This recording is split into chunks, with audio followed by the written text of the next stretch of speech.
Once again, thank you to Liz for discussing her role as a school adjustment counselor. And now I will move on to the clinical formulation of this podcast.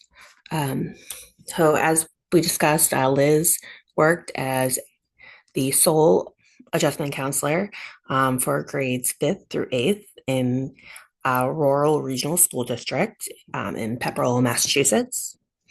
Her role was highly collaborative with teachers, administration, and the school nurse. Her caseload was largely driven by special education referrals like IEPs, 504s, and teacher referrals for issues such as bullying, social stressors, and adjustment challenges. Uh, Despite her dedication and being successful in her role, um, the role was undervalued during budget constraint. The systemic issue resulted in her layoff due to local political conflicts over taxes and funding. The school system lacked additional mental health providers. As Liz stated, the district psychologist was only used for assessments, which left the adjustment counselor as the primary in house mental health resource.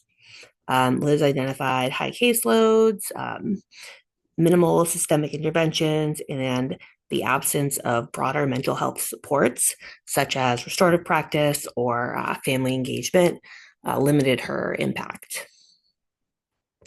For the identified challenges, I identified role strain from high caseload spanning 4 grade levels at one point, the lack of restorative justice integration, insufficient follow up and engagement, the political climate restraint to funding mental health services, and limited multidisciplinary supports like the psychologist.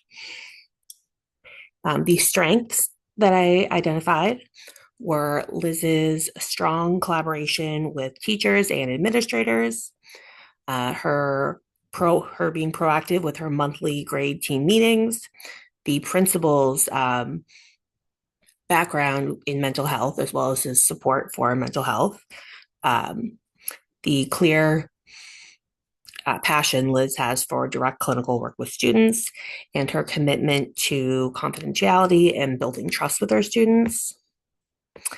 The goals that I put together for this school,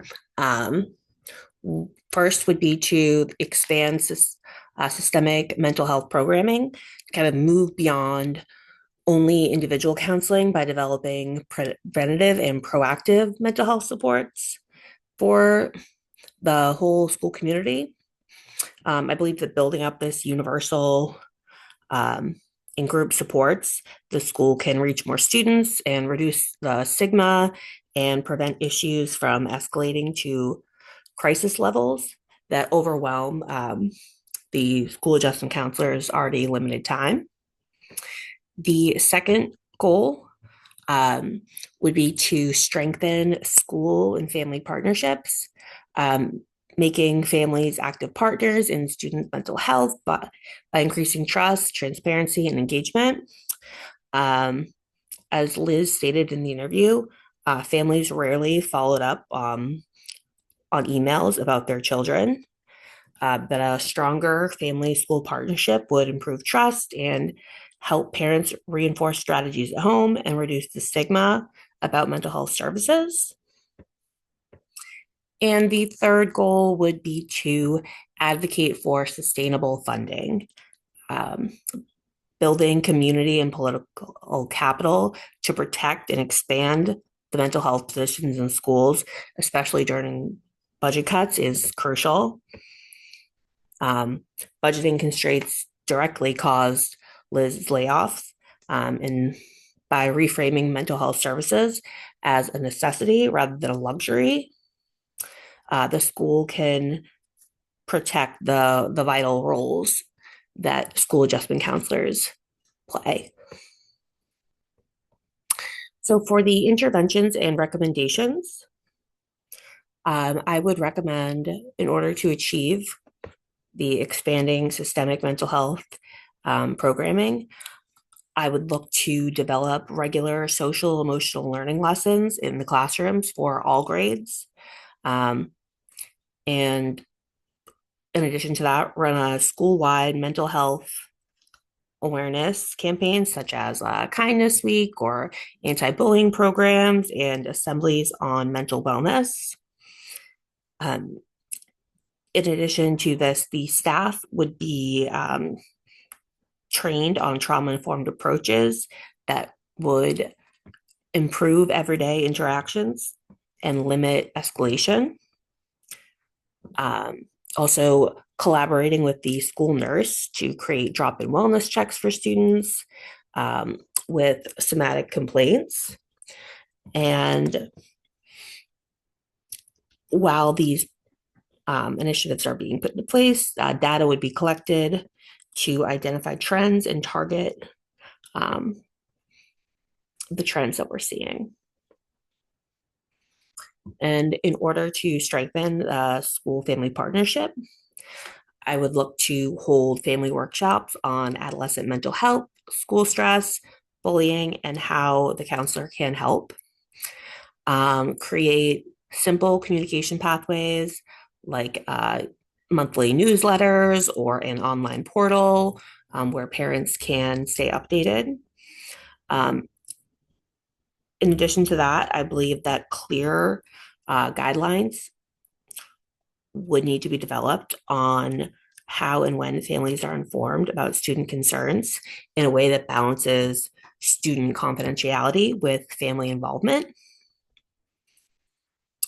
Finally, offering culturally responsive outreach by providing materials in multiple languages and holding sessions at accessible times for working parents.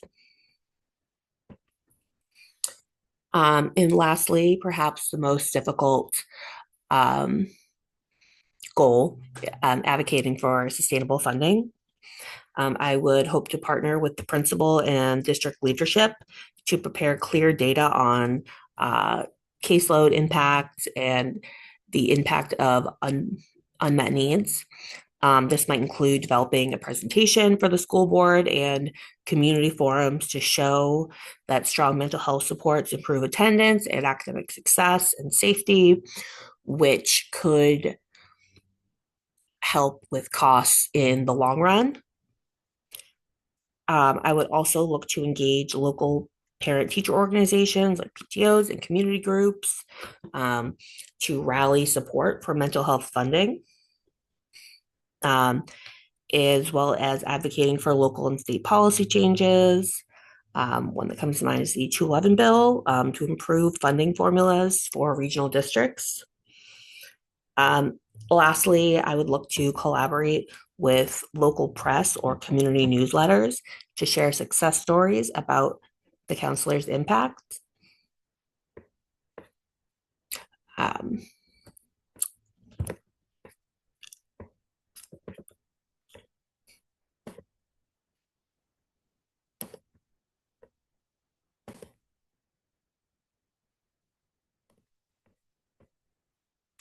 I believe Liz's experience. I believe Liz's experience highlights the personal and professional strengths, including her commitment, initiative, flexibility, and the genuine dedication to her students' well-being. Um, she discussed the school's strong collaborative culture, a supportive principal, and establishing monthly team meetings to create a solid foundation on which to build a strong, sustainable, and integrated mental health framework. By combining these existing strengths with intentional policy advocacy and stronger community engagement, the school can ensure that mental health services remain valued, protected, and effective resources for all students. I believe that this plan recognizes Liz's strengths and acknowledges the systemic barriers and proposes realistic, strength based steps for the school to better support the social worker and the mental health of students and their families. Thank you.